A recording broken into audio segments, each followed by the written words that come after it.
I'm Marty Stouffer. Here's a quiz for you. Which animal is ferocious as a weasel, graceful as an otter, and when upset, smelly as any skunk? Give up? The answer, the American mink, more commonly thought of as a world-class symbol of luxury. Its glistening pelt in the form of mink coats has made it famous. Yet most people know very little about its habits in the wild. To see this semi-aquatic hunter, we traveled to Minnesota, where the profusion of lakes and streams affords it an ideal habitat. Discover with me how much more there is than just a fur coat to the Minnesota mink.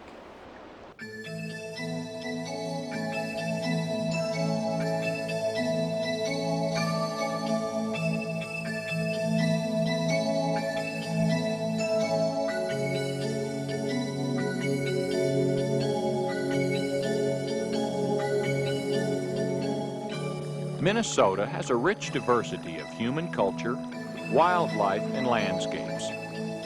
Adding to the diversity are its dramatic seasonal changes.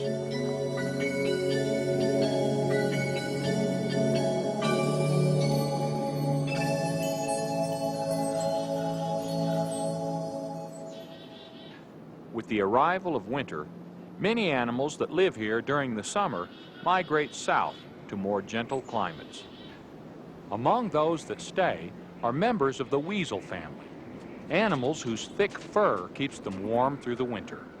The pine marten, fisher, ermine, otter, and mink, like this adult male. Mink share this frozen wilderness with the adaptable coyote. Using its keen sense of smell, finding food is a full-time job for the coyote.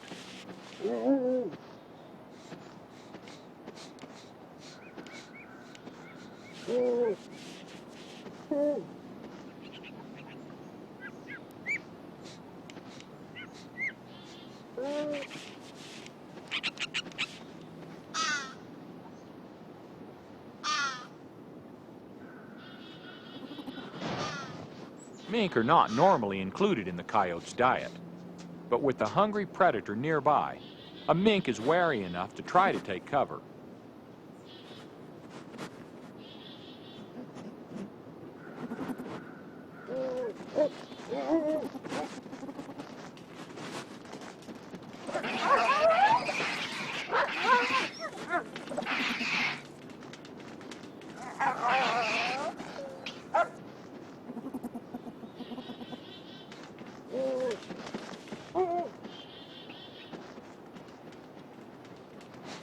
With piercing teeth and claws, the mink is easily capable of fending off a predator 4 times its size.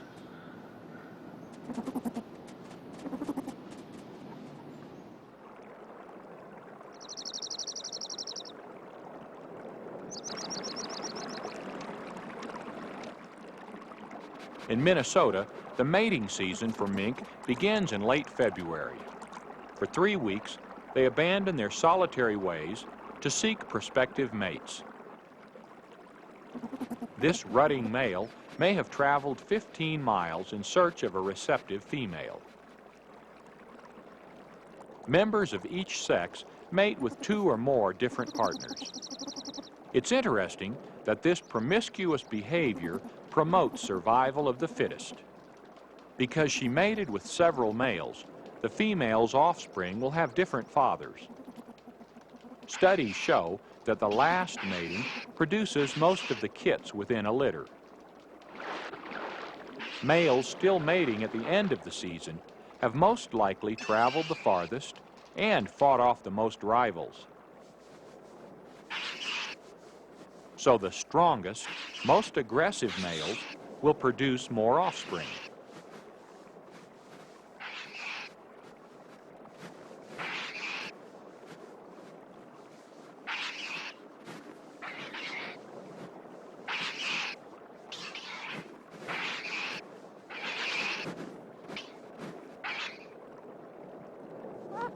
Hardly a romantic interlude, mink courtship consists of furious fighting.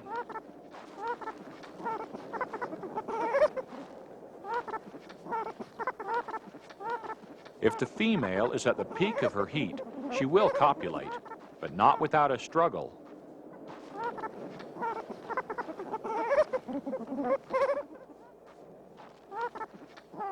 Following conception, the fertilized eggs lie dormant inside the female. After about 6 weeks, they become implanted in the uterine wall and begin to develop.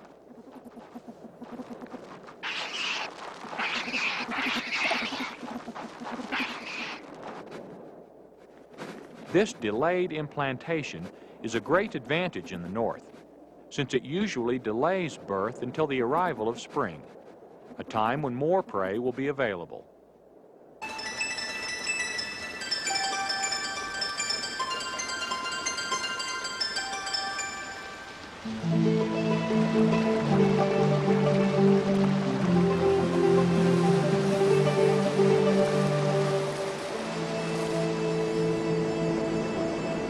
The blanket of white melts into a cascade of blue.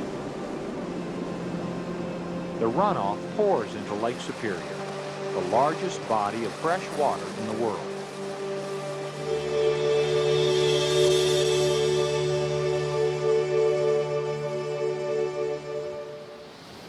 It's no wonder native Indians named this land Minnesota, which means land of water, blue as the sky.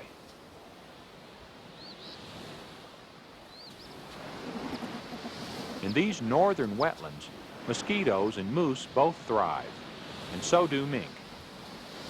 Yet mink are also surprisingly abundant throughout the rest of North America, from the windswept Arctic tundra to the steamy swamps of Florida. Only in the desert Southwest, where there are few waterways for the mink to prowl, are they absent.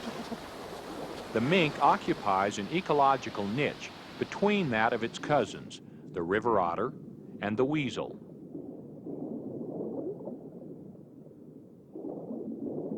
The otter is one of the larger members of the weasel family. It spends most of its time in the water, hunting for fish and other aquatic creatures. With webbed feet and a thick layer of fat, the otter is more at home underwater than above. Mice and other small mammals are hunted by the land-loving weasel. Lightning swift, with a long, nimble body, the weasel is expert at catching prey on solid ground.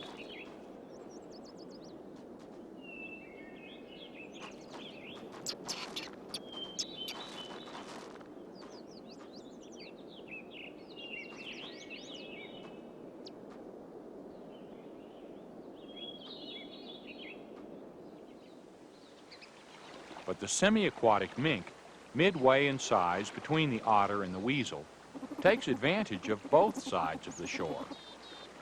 Its home range may stretch a mile or two along a waterway, yet it seldom travels more than a few yards from the shoreline.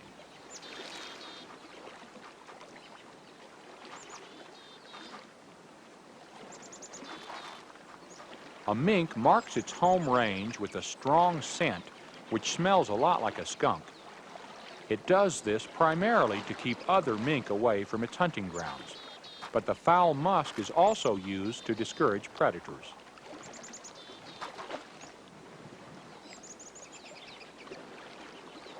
Mink are normally seen combing the shallows for frogs, salamanders, and crayfish. But on occasion, they do venture into the water after fish, ducks, and muskrats, or they go inland to hunt mice and rabbits.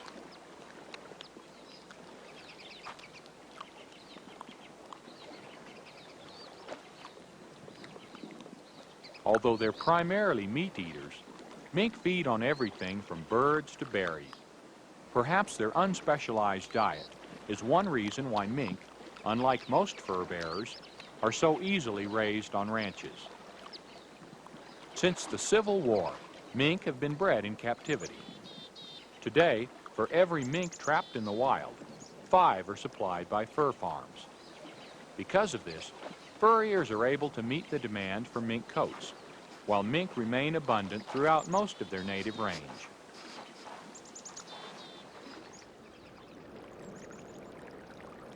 During the lengthening days of spring, a female searches ravenously for food before she gives birth.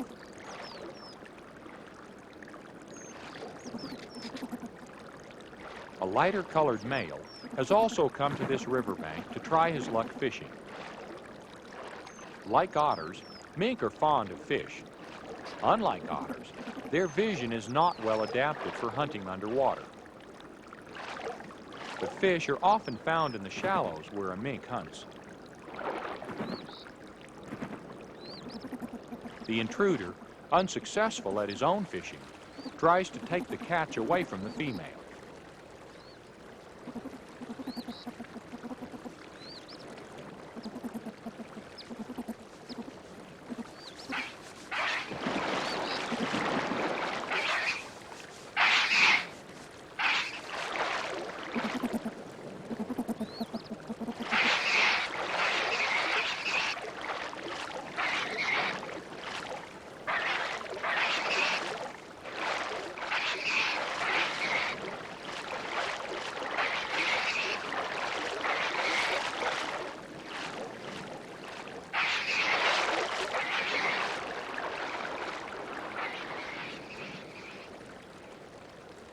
Even with mink, there's no such thing as a free lunch.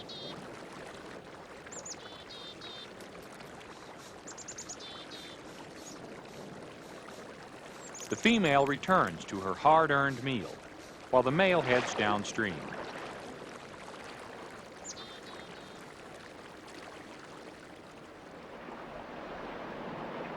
The young are born in April or May, usually in a hollow log, an abandoned muskrat lodge, or a den dug into a stream bank.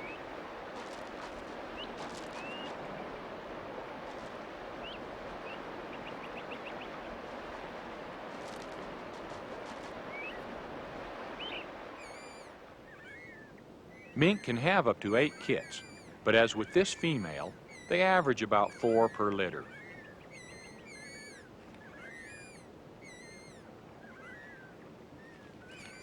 The babies are born with a padding of thick skin on the back of their necks. It provides protection from the mother's sharp teeth when she picks them up.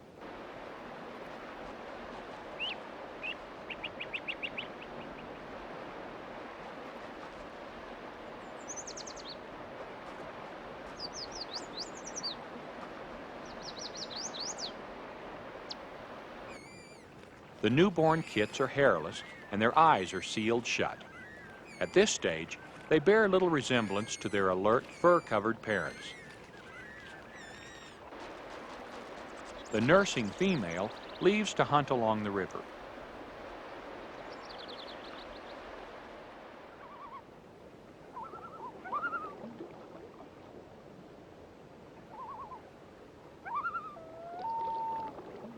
The abundance of fresh water in Minnesota is vital to animals which require a wetland habitat, and it's equally important to the people who live here. Minnesota's 15,000 lakes offer unsurpassed canoeing. And of course, fly fishing for rainbow trout is another favorite activity.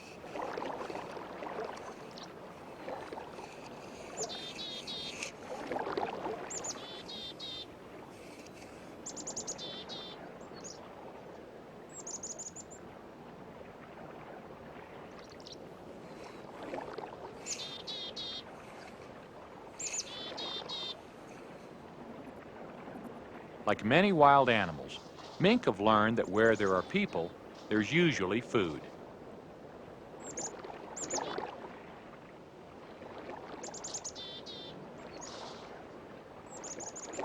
Unaware that a wily mink is nearby, the fisherman leaves his creel unguarded.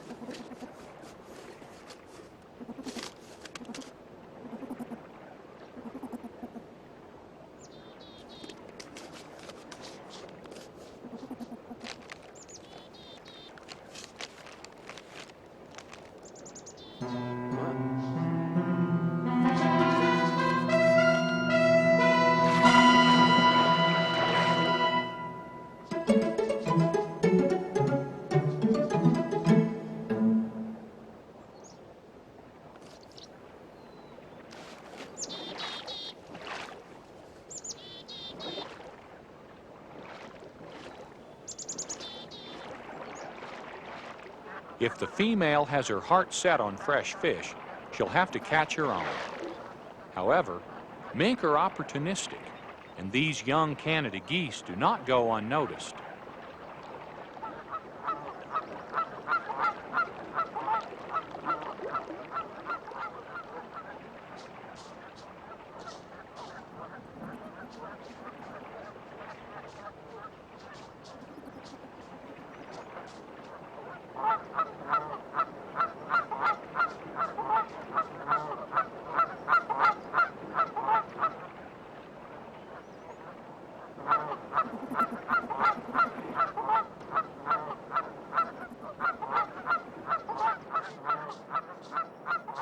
One of these goslings would make a great meal for the nursing mother mink.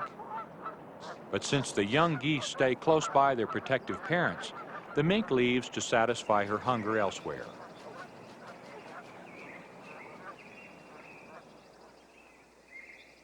As summer arrives, the Minnesota woodlands become filled with small creatures for the mink to hunt. The den entrance is now partly obscured by a lush undergrowth of grass, trilliums, and willows.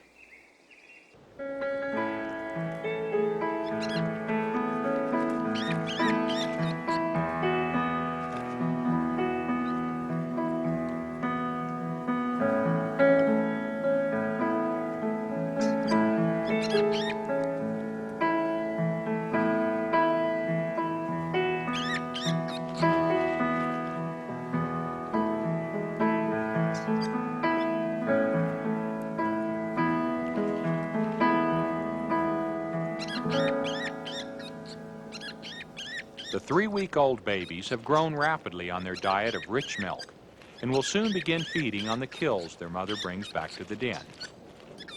They're now covered with a thick, wavy underfur, but they still lack the long, silky guard hairs of their parents' coat. The guard hairs of a mink, when struck by sunlight, are almost prismatic, reflecting tints of red, green, and blue.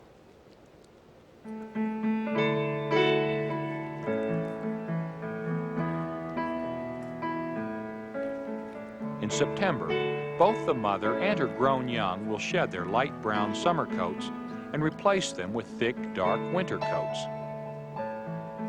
Since mink are solitary animals, this family will separate by autumn. But for now, the bond between a mother mink and her young is as powerful as any on Earth.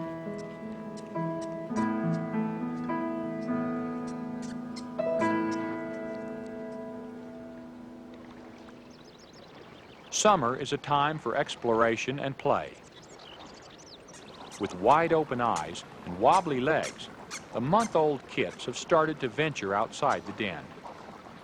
The mother mink must now spend even more time hunting to satisfy her youngsters' newly acquired taste for meat. The warm sunshine is probably a welcome sensation after the dampness of the den. Unfortunately, the outside world offers much less protection from danger.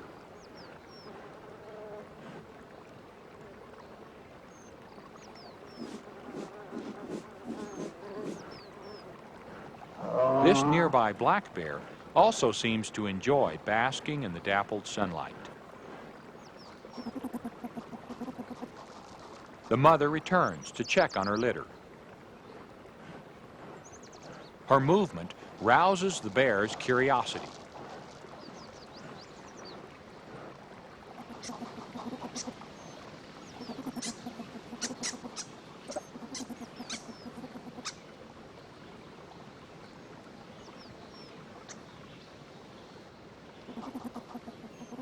Unaware of the approaching bear, the kits continue to explore outside the den.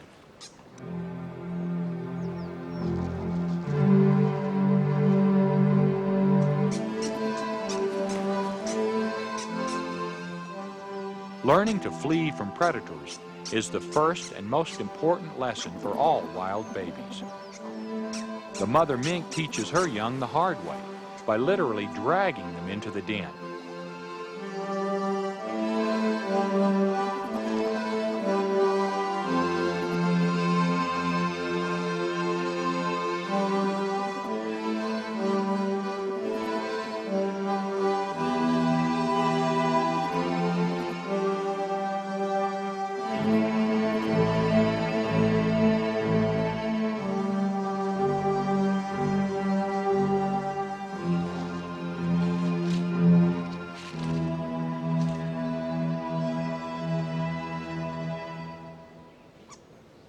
Luckily for the mink family, the bear is more curious than hungry.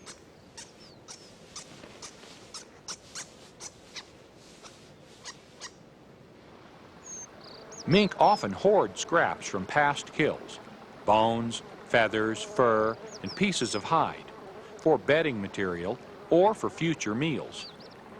The bear, as well as the flies, were probably attracted to the den by the smell.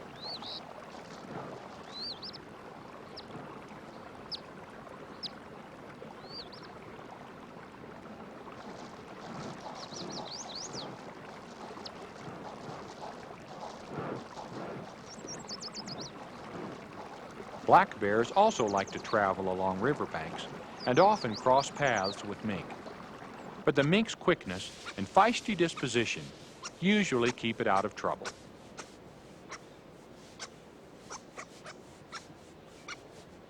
The mink are safe and snug in their sheltered hideaway, but soon the youngsters will spend more time away from the den, hunting with their mother.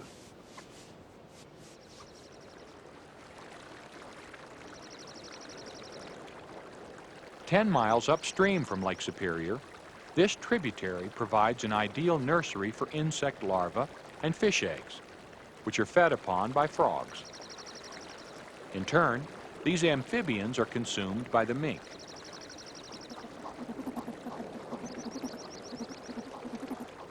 At 2 months of age, the youngsters already display a weasel-like preoccupation with hunting.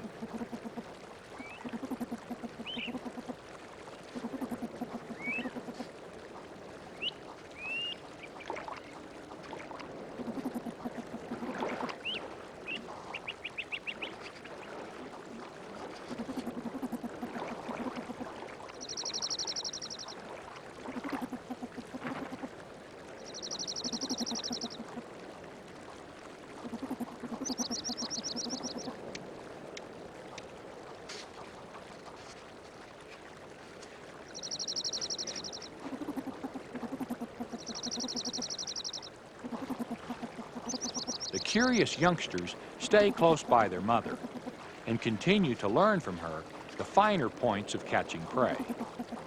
Yet it looks like their teacher could use a few lessons herself.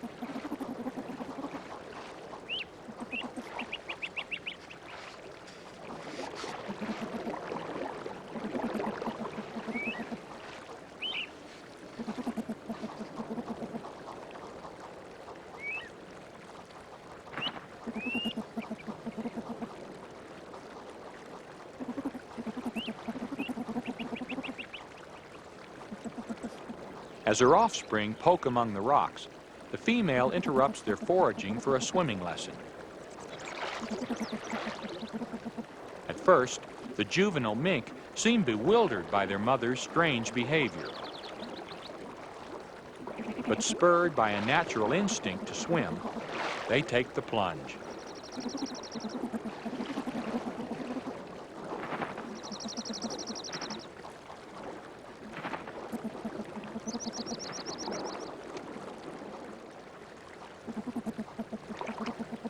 With partially webbed feet, the young mink find it easy to paddle against the gentle current of the stream.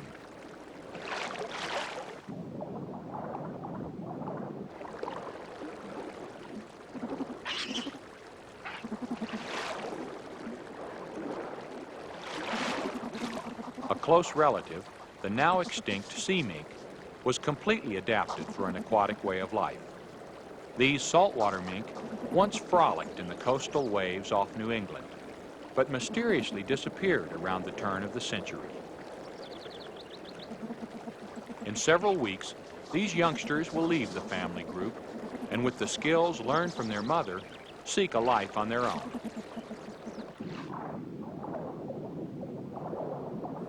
Though the survival of mink is hampered by water pollution and the loss of wetland habitat, their future seems secure.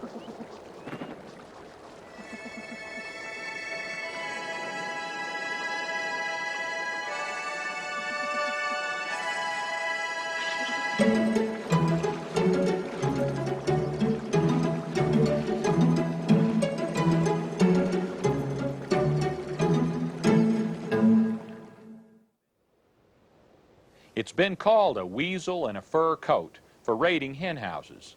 Yet the mink is actually helpful in controlling the number of rodents and insects. And of course, trappers and fur ranchers consider it a valuable asset. As for its place in nature, the mink fills a specific niche between land and water, making the best of both worlds. Because of this versatility, the future looks bright for the Minnesota mink. I'm Marty Stouffer. Until next time, enjoy our wild America.